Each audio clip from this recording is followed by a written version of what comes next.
આજે 65મો સ્થાપના દિવસ છે ત્યારે બહેનોની અસ્મિતા માટે આજે ક્ષત્રિય સમાજ 18 વોર્ડ રાજકોટની અંદર અસ્મિતાનો રથ કરેલી છે.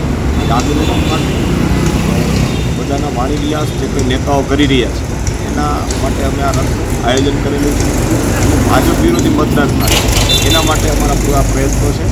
જ્યારે પરસોત્તમ રૂપાલાએ વાણી વિલાસ કર્યો એના માટેના અમે સવા મહિનાથી અમે જે કંઈ અત્યારે આંદોલન ચલાવી રહ્યા છીએ એના સંદર્ભમાં આજે રાજકોટની અંદર અમારે સર્વ સમાજની સાથે રાખી અને 18 વોર્ડમાં અમે આજે રથને લઈને નીકળીએ છીએ. ખાસ કરીને પરસોત્તમ રૂપાલા, રાહુલ ગાંધી અને ઉમેશ મકવાણા તરફથી પણ ક્ષત્રિય સમાજનું વિરોધ કરવામાં આવી રહ્યું છે. એટલે આ આંદોલન ખાલી પરસોત્તમ રૂપાલા પૂરતી સીમિત છે કે અન્ય 2 ઉમેદવાર માટે પણ અમારું અત્યારે અમને એ નથી ખબર કે લોકો શું કરવા માગે છે.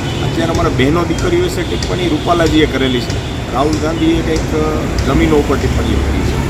પણ અમારો મહત્ત્વનો મુદ્દો છે કે બહેનોની અસ્મિતા સામે અમારી લડાઈ ચાલી રહી છે. જ્યારે અમારો એક એજન્ડા ફિક્સ છે કે રૂપાલાજીએ જે અમારા બહેનો માટે ખરાબ શબ્દોનો ઉપયોગ કર્યો છે, એના વિશેની ભદ્ર ટિપ્પણીઓ કરી છે, એના વિરોધમાં અમારે આંદોલન ચાલી રહ્યું છે. તો અમારો એક જ મુદ્દાનો કાર્યક્રમ છે કે જે રૂપાલા સામે અત્યારે અમારો વિરોધ ચાલી રહ્યો છે ને એ જ અમારો એક જ મુદ્દાનો કાર્યક્રમ છે. આ અસ્મિતા આજે પ્રારંભથી રાજકોટ પૂરતી સીમિત છે કે ગ્રામ્ય વિસ્તારમાં પણ? ના, અમારો અત્યારે 7 દિવસથી ગ્રામ્ય વિસ્તારમાં ફરતો હતો ને આજે રાજકોટની અંદર આવે છે. રાજકોટમાં કેટલા દિવસ પડશે?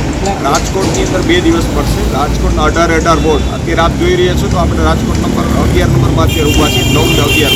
ત્યારે હરેક વોર્ડની અંદર જશે 1 થી 18 વોર્ડ, એટલે પૂરા રાજકોટમાં લેવામાં આવશે અને ત્યાંથી ખોડલધામ આવતીકાલે ખોડલધામ જશે અને મા ઉમિયાના દર્શન કરી અને સમાપન થશે.